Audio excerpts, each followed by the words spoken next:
Well, I think it's time I get some cast iron up the guts of this old SYIL X7 CNC milling machine.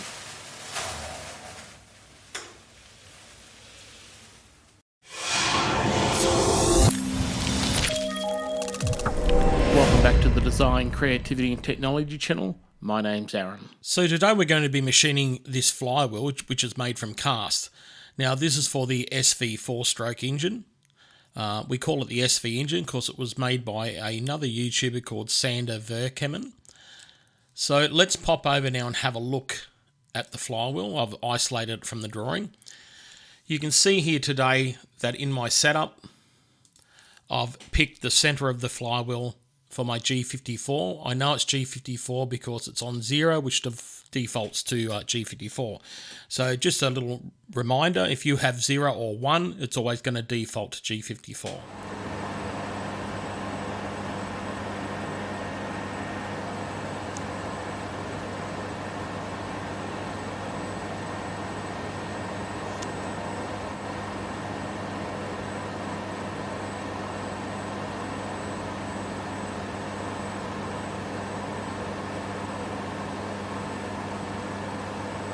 In the stock here, you'll notice that I've given it -13 from the top side, and I'll show you why that is. If I click this height here and this height here, you'll see down the bottom right hand corner of my screen it's 13 millimeters. So hence in my stock here, I decided to set that down -13 to tell the CAM software that there is no stock there, so I won't get a crash detection alarm. Now this was a very easy job today. First of all, I did a pocketing toolpath. So I just concentrated on one of these spoke areas here. Before I go too much further, this was actually manually machined on my lathe at home, on my Colchester lathe. I did cut one of these out manually.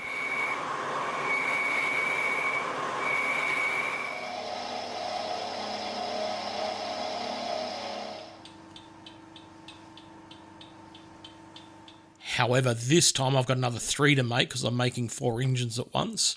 I'll CNC machine this out. My first one was a adaptive clearing, all right? So adaptive clearing in the pocket. Then I did a contour of that pocket as well. Now, once I concentrated on one of these tool paths here, or both tool paths I should say, you can see here I did a circular pattern and I picked my tool paths and then I picked the axes that it did, and then it just duplicated that around the 6 times. So let's have a look how that looks today when I simulate that. You'll see here that it'll circle and interpolate down and ramp its way down through the stock.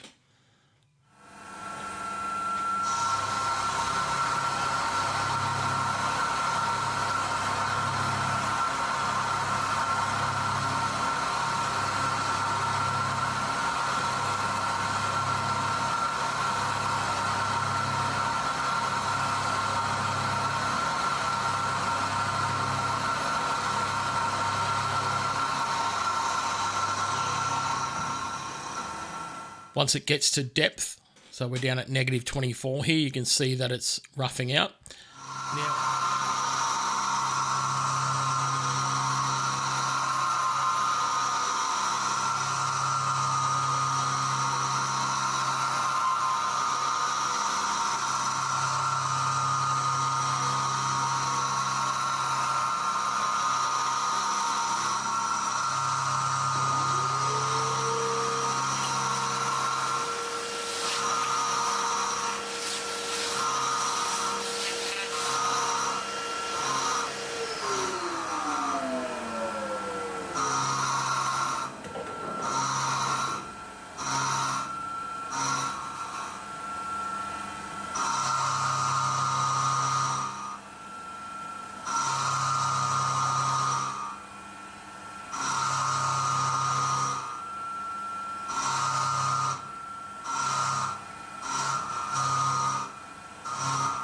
Now, in the first shot of the video that I shot here, I had the non-engagement feed rate set to the normal feed rate. It wasn't until I was on the second one that I actually stopped it and adjusted it.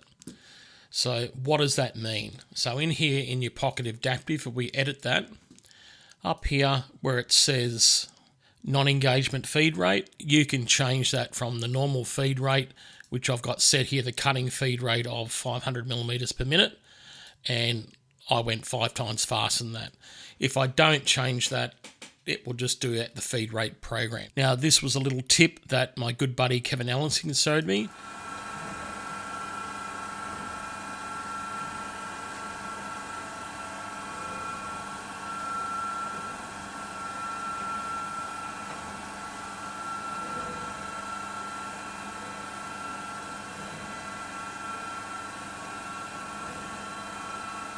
All right, so let's jump into the machine now, and let's take a look at this pocket down and milling, and I'll come back in and back out of the machining footage to explain things what I'm doing.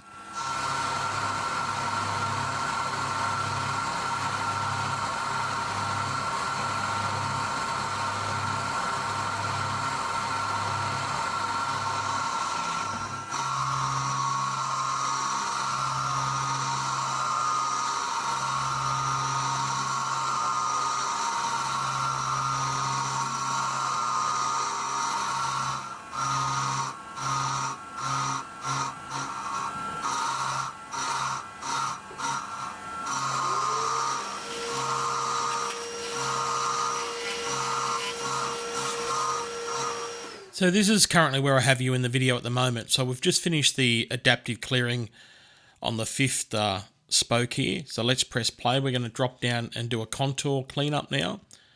And we're just going around that twice. And once again, we're using that same Sutton Tools end mill, which is a roughing end mill, and I'll flash it up here on the screen in a minute. And what I'll do after this, guys, I will let it play from start to finish, and you can have a look at it in real time.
Well, if you made it this far to the end of the video, I'd like to thank you for sticking around.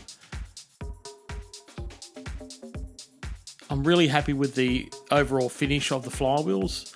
I think they came out looking fantastic, and once again, the old SYIL CNC machine is still going strong, although I do have a noisy X-axis ball screw.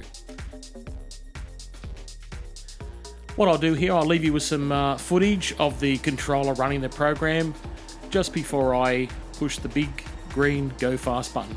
Thanks guys, and as always, catch you on the next video.